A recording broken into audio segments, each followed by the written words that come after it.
Hi, everyone. Welcome to our session today at KCD Ukraine. We're so happy to be here today, and we're going to talk about how to avoid the dev plateau with CRDs. So, first, let us introduce briefly. Here is Guy, our awesome and brilliant solution engineer at Commodore. Hey, Rona, I'm very excited. And with me, Rona, one of our most amazing developer. Though we are dev first operation platform when each one the organization, dev, DevOps, can access and get full visibility, troubleshooting, and advanced capabilities to be successful on your daily operation with Kubernetes. So without further ado, let's get started. Imagine Kubernetes as a vast ocean, ever expanding and infinitely deep. But something is missing here, right? There are almost fish or no coral here, and at the end, we want to create a healthy ecosystem in it. So, what do? Man-made object into the ocean as a base for ocean life like coral and fish.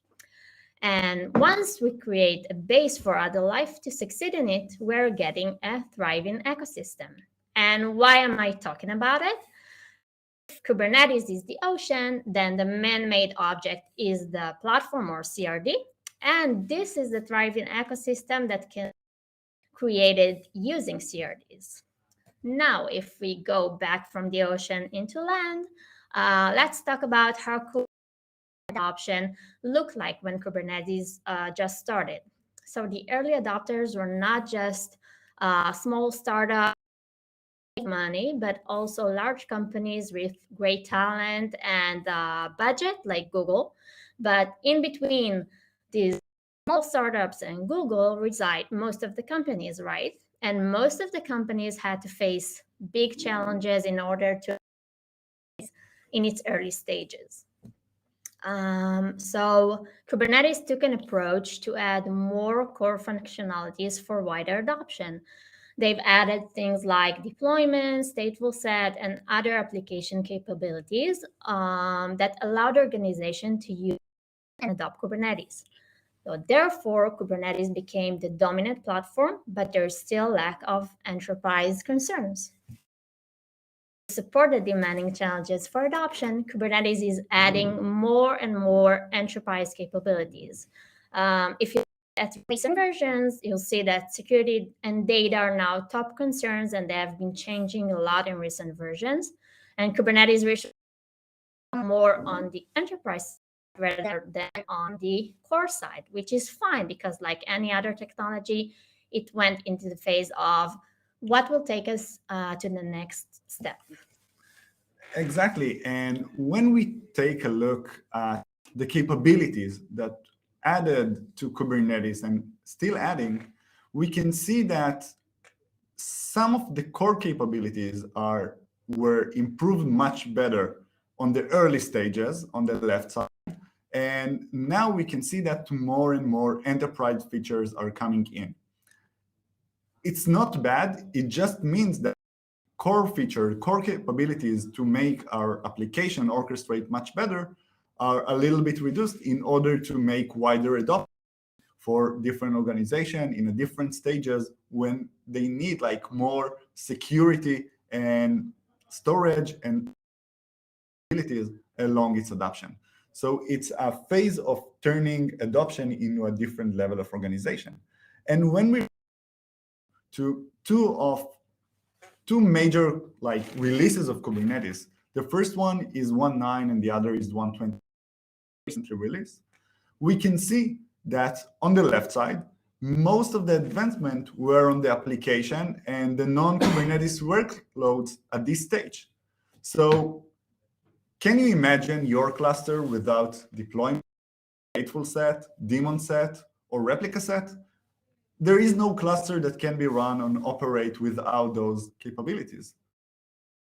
Also, we can see that Kubernetes open to a very new workloads in this area, like running on GPU, Windows machine, open CRDs, and when we take a look on the other side, Kubernetes 125 is very focused on the security and the storage side. And now it gets more stable moving into this phase. So there is focus from the core side to the next stage of adoption. And the phase is the fact you need to adapt Kubernetes.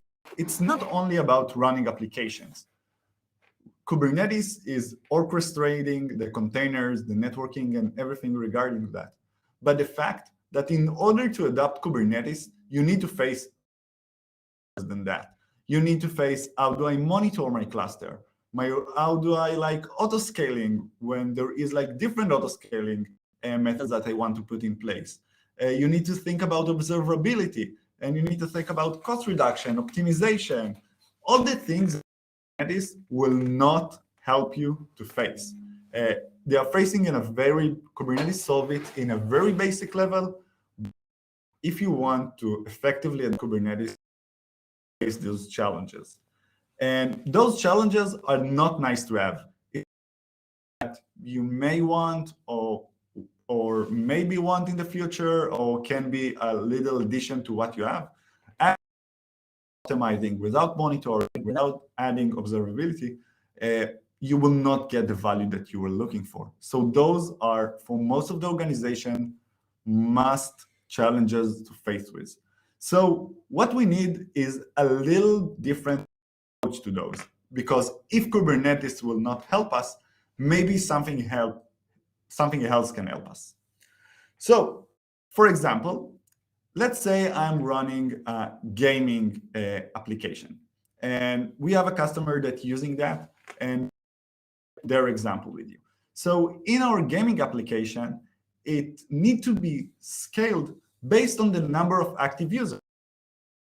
If I have one pod, it can support only 10 users because the backend system going to run most of the heavy lifting of the. So obviously, when we need more scaling for these users, we cannot rely on CPU and memory. We want to make sure that we have the number of active or concurrent users within our platform. So for that, we need a new methodology of scaling, which is not come out of the box from Kubernetes. But we do want it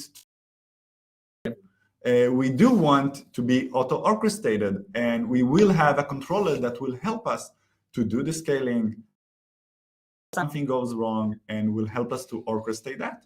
We do want to make it Kubernetes native configuration, so we will be able to apply it with our application, code, image, and any other configuration this app requires.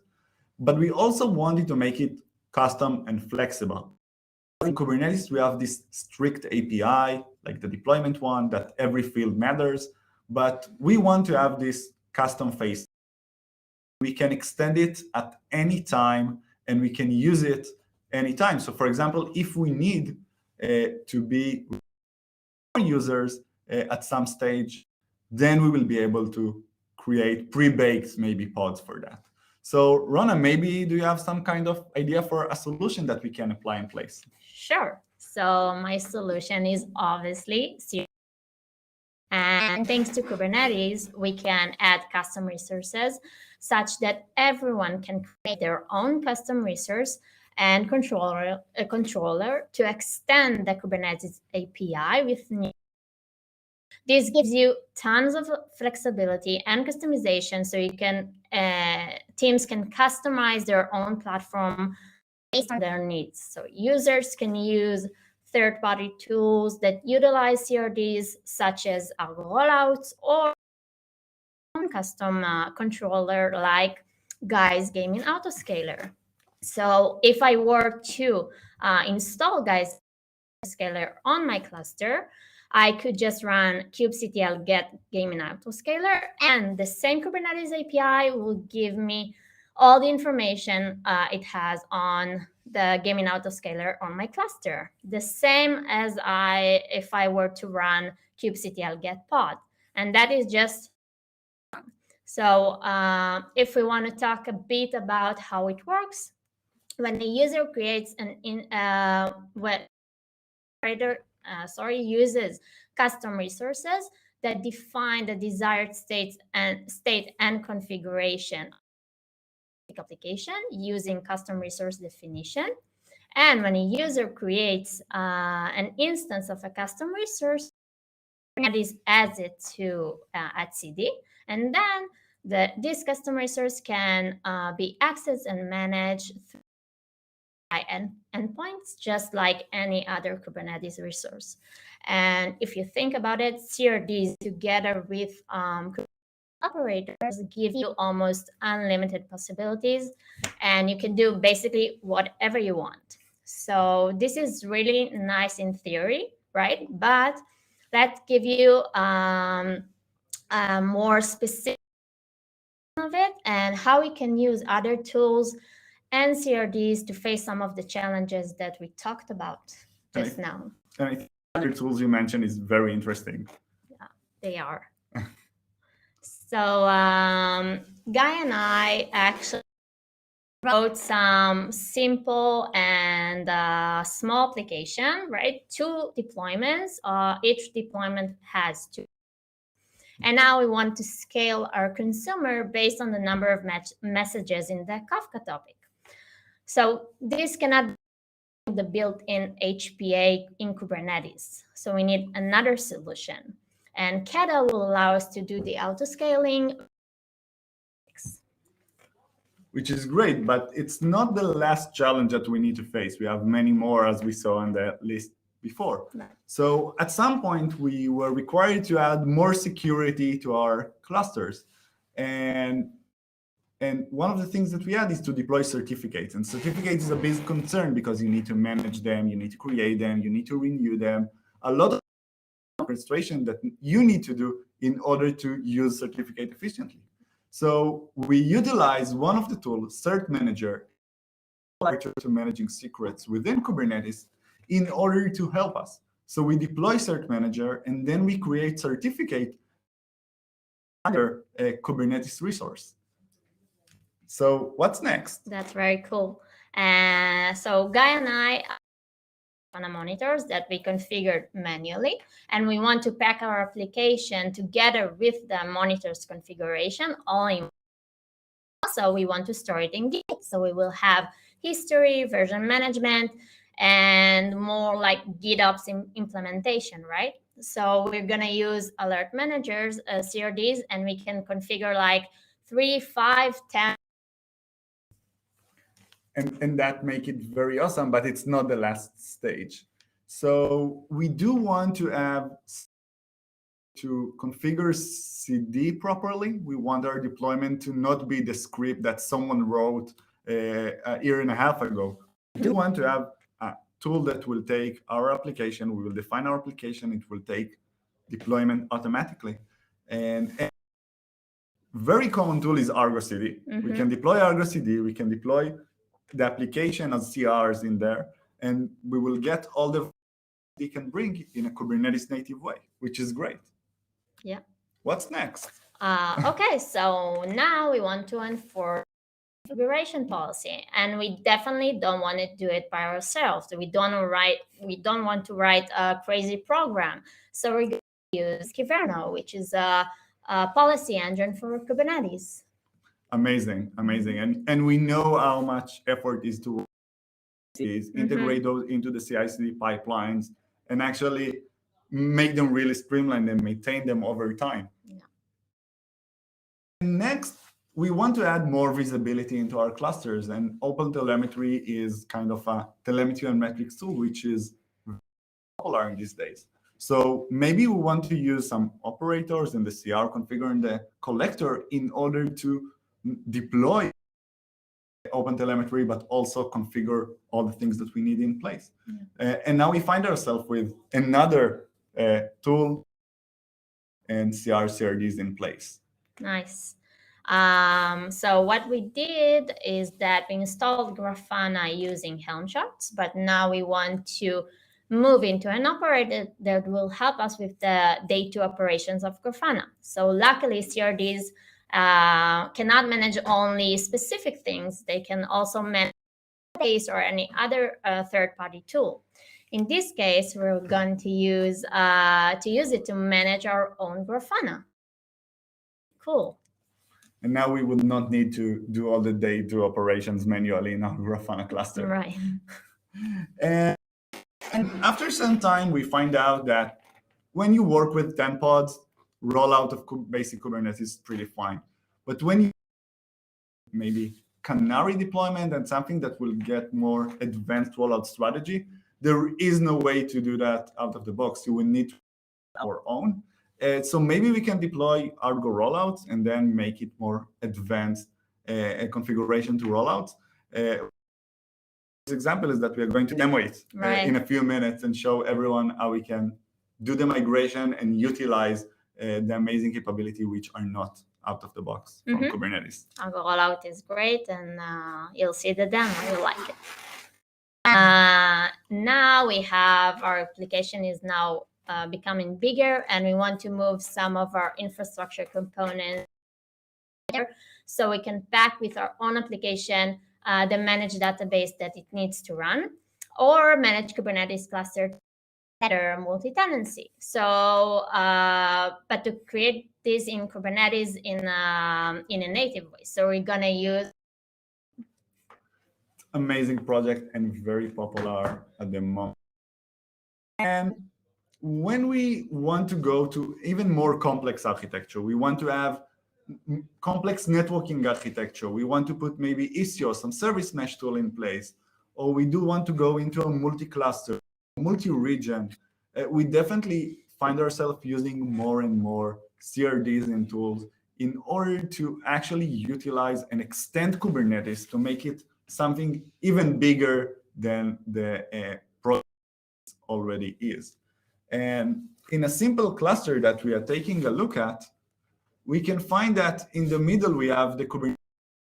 It can be Kubernetes itself, deployment, pods, but we find that we add more and more components and we extend Kubernetes to be very big. And what we think is that when we are facing that, the challenge that no more core activities will be added as it's before, CRDs will be the next phase, and you will find a cluster with more and more of those. Yeah, it's amazing that these core features to a more robust and a great, bigger cluster using only CRDs. Great, amazing. So maybe we'll show a little bit about an example. Yeah. That would be great. So we are jumping in. We want to show an example of a blue-green deployment. So what happens with blue-green is that at some point you want to understand about our preview and how to switch between active and make sure that you have preview version that you can take a look before rolling it out. But on the other side, you can revert very fast because you still have the other up and running. That's very important. And the second thing about doing this kind of rollout is that you need to do it manually at some point or develop it on our own. That will take so much long for us to put in a new environment, put in preview, switch the services, think about all the other areas that we need to take care of in deployment, rollout. And what is interesting that using Argo rollout, instead of writing everything on our own, we can use some third party and it will be able to use it in order to get all the value blue-green deployments got to offer. So what we're going to show you is deployments, and we change it to Argo rollouts and utilizing blue-green deployments.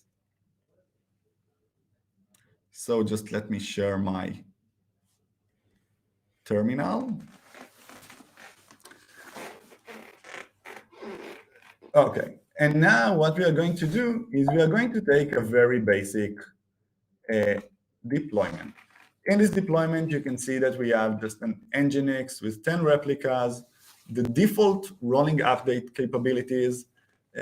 We just added a small delay to the readiness just to show you how fast we can change and what are the capabilities of changing it a little bit different. And now we are going to apply it.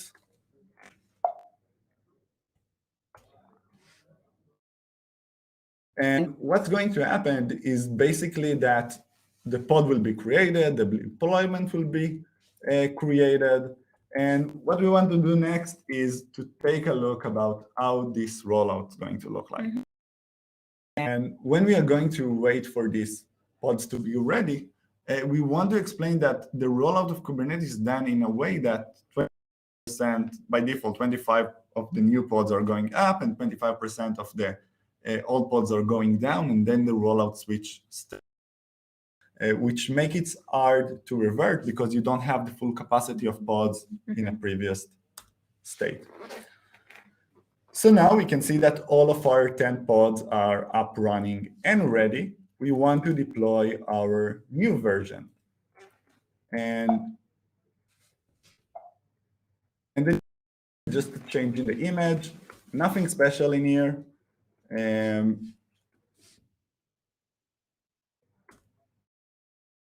To allow us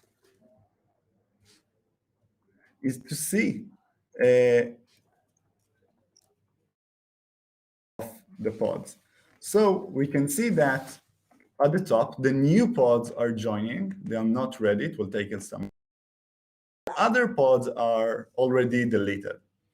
So it's not a blue-green deployment. We already lose some of our pods.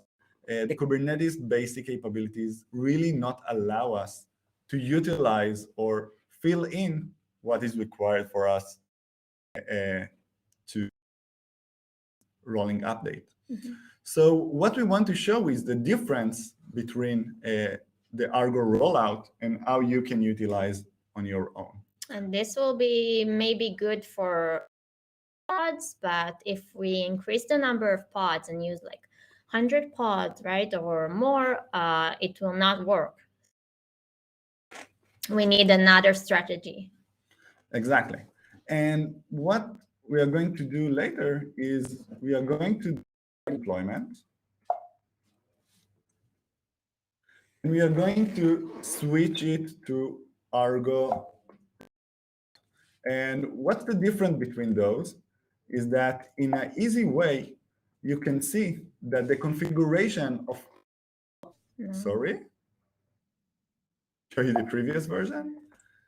You can see that the configuration of Argo rollout just require us to version of kind.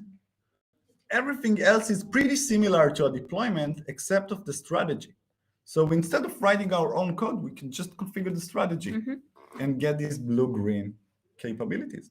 And before the demo, we just install Argo rollouts. It's a 2 command on their website. And what we will do next is we apply the first manifest.